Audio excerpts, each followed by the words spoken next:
So welcome to some games I've been playing recently. And I've been all over the place. I've been a real video game gigolo this Christmas. So a little bit of this and a little bit of that. I want to say one thing is that Cyberpunk, I have officially stopped playing it. And as I mentioned in my last video, I had hard crashes, I had cars that were levitating, I had people disappearing and reappearing. And I said that they pushed the game out too early. And I still stand by that, and I'm gonna wait until they patch this thing. And I want to say something else. I was playing it on the PS5, and I said that in the video, and I thought I was just getting the PS4 experience, but on the PS5 with, some enhancements, maybe a better frame rate. I had no idea what the base level, Cyberpunk looked like on that machine. And I was shocked afterwards, and I was like, wow. I was complaining a little bit, going, wow, I really wish they would really do a more enhanced PS5 version.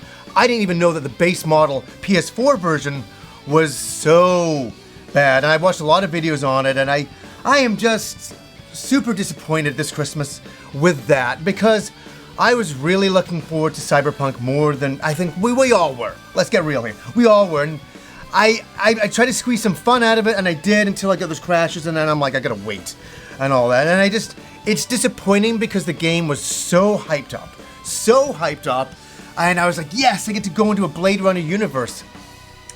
They should have waited. I'm saying that again. They should have waited a little bit longer. I am so disappointed.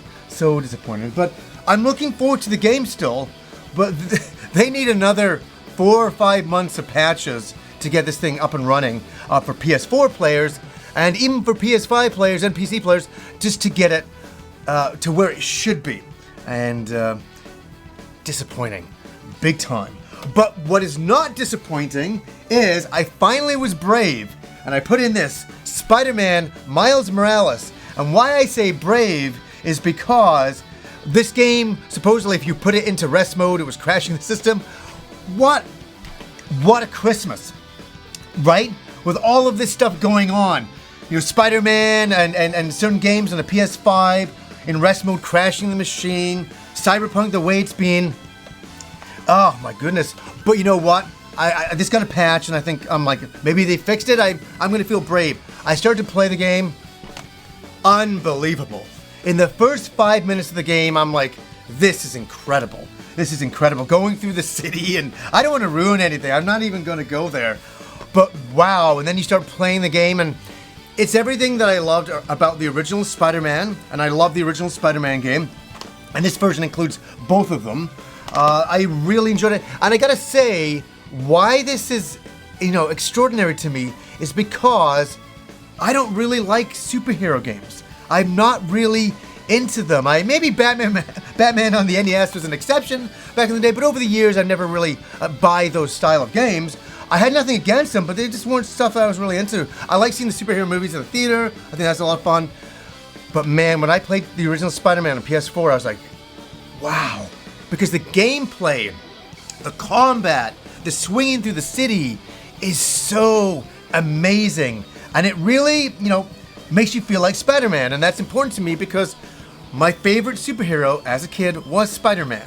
Definitely during the Web of Spider-Man time. So, God, I was into Spider-Man, in the 80s. It was great stuff. And then into 87, and then into the Todd McFarlane era, which that's when I was at my height of Spider-Man, happiness with the comic book series. And so Miles Morales is awesome, and it will be the game that I get through, because it's not long, to get through this Christmas, because it's set in Christmas as well. It's the perfect game. Okay, so during this time, there's been so many PS5 games coming out that everybody's been concentrating on. And I'm not saying there's a lot. That's my point. Everybody's kind of looking at Miles Morales and Demon's Souls, right? They're all looking at those games where there's kind of like, I'm not even going to say this little gem of a game that's over here to the right that I don't think a lot of people are really talking about. And that is Immortals Phoenix Rising. Right here. It used to be called God and Monsters. And I'm gonna say something. I was really interested in this game when it was called God and Monsters. I was like, that is such a cool name. And I'm like, heavily inspired by Breath of the Wild. I can see that for sure. But I'm like, I love the name God of Monsters. It was almost the name, and obviously the graphics and all that, the gameplay. I was like, I'm totally into this game. And then when it came time for review copies were coming out, and I was like, should I review the game? And here's something with me. You know, I am very like hit or miss with certain things. When they changed the name for Immortals Fenyx Rising, I hated the name. I just thought it was so weird, and I thought it was Fenyx at first, when I first read it. I'm like, Immortals Fenyx Rising? And I'm like, what kind of name is this? It really doesn't speak about the world. Like Gods and Monsters was such a perfect title, but I guess for copyright, and they didn't check that out, they couldn't use that name, so they had to go with Immortals Fenyx Rising. I was out. I'm that temperamental at times. I'm not interested anymore, and all of that. And so I passed in reviewing the game, and I was like, nah, over a name, right? We're sometimes we judge things too early. I'm the first to admit it for myself. I do. And then I was talking to a friend of mine, and he's going, you know, it's really pretty cool. And I'm like, yeah. He's like, yeah, it looks really good on PS5. I'm like, yeah.